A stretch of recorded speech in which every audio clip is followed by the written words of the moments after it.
दिन मजुरिया परिवार नौ क्लास छात्री जीवा जापान कथाटा आश्चर्य लगुले भी सत है। बरगढ़ जिला सोहेला ब्लॉक सरकंडा गाँव नौ क्लास छात्री टिकेश्वरी भोई निजर साइंस प्रोजेक्ट संगे जापान जीवार के मनोनीत हेलाउतारू गाँ ने इहादे देखा देछे खुशीर माहौल।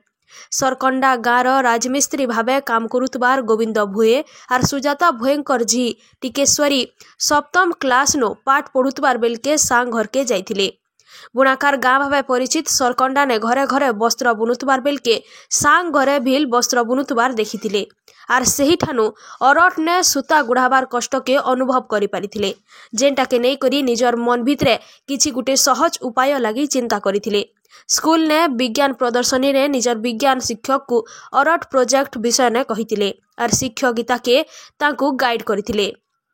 प्रकल्पर ना रखले बुणाकार मानकर लगी स्मार्ट अरट जंत्र बहुत परिश्रम करी अत्याधुनिक ज्ञान कौशल के निजर बुद्धि साहाय्य ने रेगुलेटर साहाय्य ने स्पीड बढ़ाबार आर कमाबार संगे विद्युत बैटरी तथा सोलार माध्यम ने स्मार्ट अरट के निर्माण करा जायछि, जेनटा कि बुणाकार मानकु सहज हेबा संगे अति कम समय ने सूता गुड़ाबा ने सहायक गले हेबा। 2023 मसीहा ने पहला जिला स्तरीय पदमपुर जाइकरी राज्य स्तर के मनोनीत होइतिले। 2024 मसीहा ने राज्य स्तरीय लगी भुवनेश्वर और जातीय स्तर लगी दिल्ली प्रदर्शनी ने तांकर प्रोजेक्ट जगह पाइथिला। यहाँ दे किंतु जापान जीवा तांकर प्रोजेक्ट जहाँ के नहीं करी निजे जेत की खुशी तार संगे सांग साथी गाँ लोग शिक्षक और माँ बापा बेस खुशी थिबार देखबार के मिली छे। आपणकर कथा सुनिक मोर रुआ माने टेकरे उठुचे जे आमर पढ़ाला छुआ आमर ई गोटे अति गरीब घरर छुआटिए जे कि तार बापा राजमिस्त्री होकर ताके आज पाठ पढ़ाऊे सरकारी स्कूल आउ ई गाँव भी गौरव है से आमर स्कूल लगे एते माने नाम से आनला आमे बहुत खुशी हूँ गोटे टीचर होकर एते खुश लगुचे जे आमर गोटे छुआ आज ब्लॉक डिस्ट्रिक्ट राज्य तथा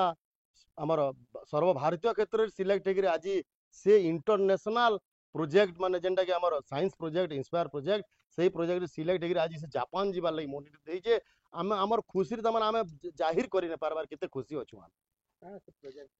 से प्रोजेक्ट होचे आज्ञा आमर ई सरकंडा गाँटा गोटे बुणाकार बहुल गाँ आ सेई बुणाकार बहुल ग्राम से तार आइडिया रे आसी जे से माने जेन धीमिया काम केते होजे धीमा काम ताके स्पीड करबार केन हिसाब रे स्पीड कले से माने आउटी अधिका पैसा कमाबे सेटा के नेगिरी दिमाग लगे से प्रोजेक्ट से बनैछे अरट बोली करी गोटे जिनिसटी जेनटा कि पुराना काल रे थिला ताई गोटे नुआ रूप देगिरी से करिछे आ सेथिरे बोध हुए तार जेन आइडिया अच्छे बुणाकार माने सेथिरे आउरी अधिका स्पीड काम करके अधिका पैसा अर्जन करि पारबे ए गोटे महान काम से करिछे सेथिर लगी से सिलेक्ट होकर आज सर्वभारतीय क्षेत्र सिलेक्ट होकर से जापान जीवार लगी मनोनीत होइछे। मोर प्रोजेक्ट ना होचे स्मार्ट अरट यंत्र आमे हमर गाँ होचे गोटे बुणाकार बहुल गाँ जेनु कि समस्ते बड़भागी परिवार सबू ताकर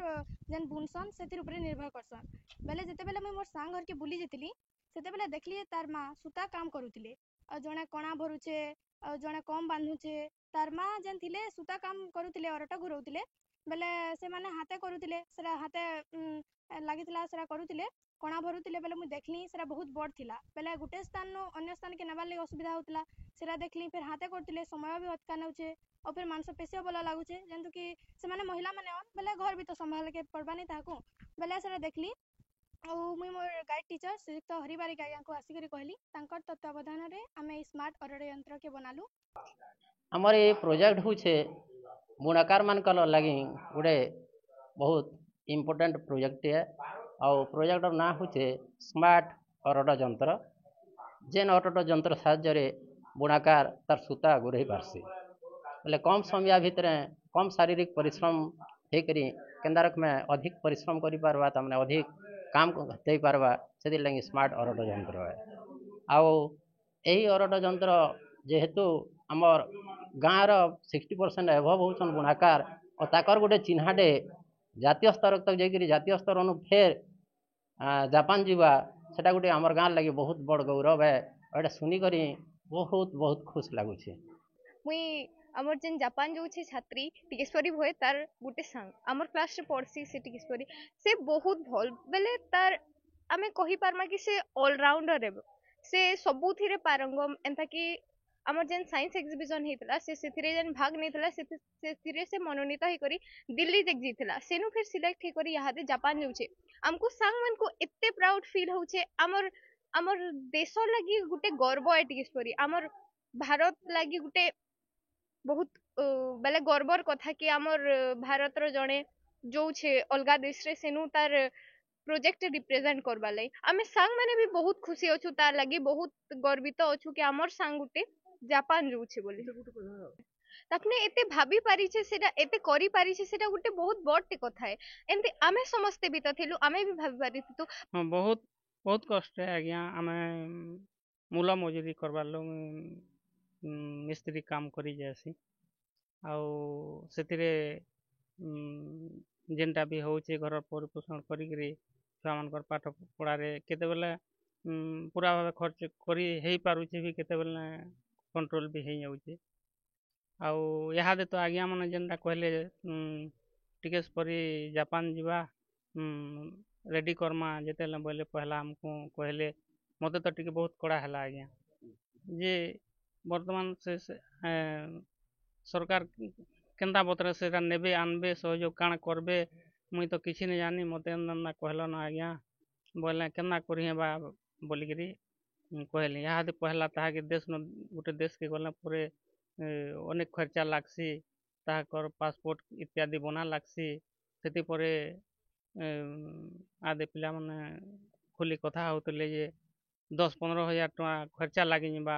बोलिकरी कहूछन बोला सेटा मुई काण करमी यहाँ काण मुई टिके भाभी ना पारबार आज्ञा किंतु झियो मोर जापान जग जीवा बोलिकरी भारत सरकार मोर झियो के जापान जग नेबे बोलिकरी मते बहुत खुशी लागुछ मुई शब्दर भी कहि न पारे हेतकी खुशी लागुछ।